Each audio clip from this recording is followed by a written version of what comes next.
Governments have spent all of modernity deflating their currency to pay for wasteful agendas. The French monarchs called this seigneurage. Thomas Sowell called it the universal tax.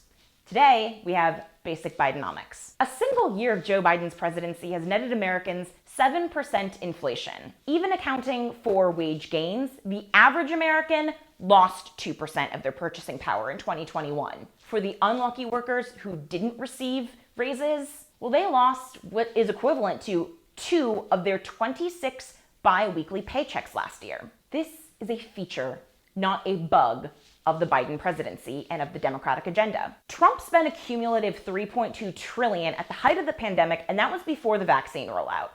Biden, just 2 months upon entering office, spent $1.9 trillion against the advice of liberal economists like Larry Summers, who warned at the time that it would trigger mass inflation in an economy already overdue for price increases. And still, even with a 7% inflation, he wants to spend trillions more with Build Back Better. At the same time, the White House has also ground the economy to a halt, from domestic oil production to the labor market.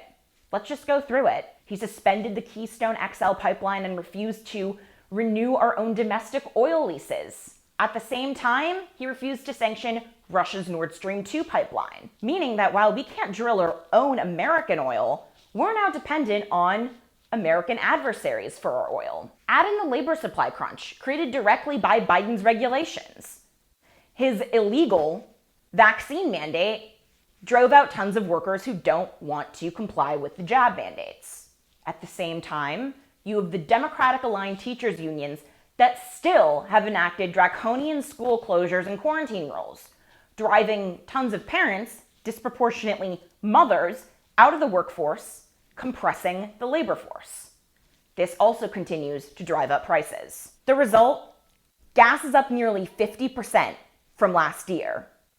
Electricity is up 10%. Food is up 6.3%, in large part due to the increase in price of poultry and pork, the healthiest proteins for low-income workers. And don't forget about rent, that's up 4%. So the average American is paying more in expenses and taxes.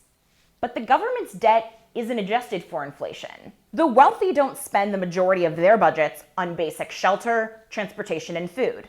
But the working class does. So when Democrats inflate the price of gas, making us dependent on foreign oil while the rich get to ride in their Teslas, make no mistake, the rest of us are being made to subsidize the Great Reset, and Congress didn't have to pass a single law in order to make us do so.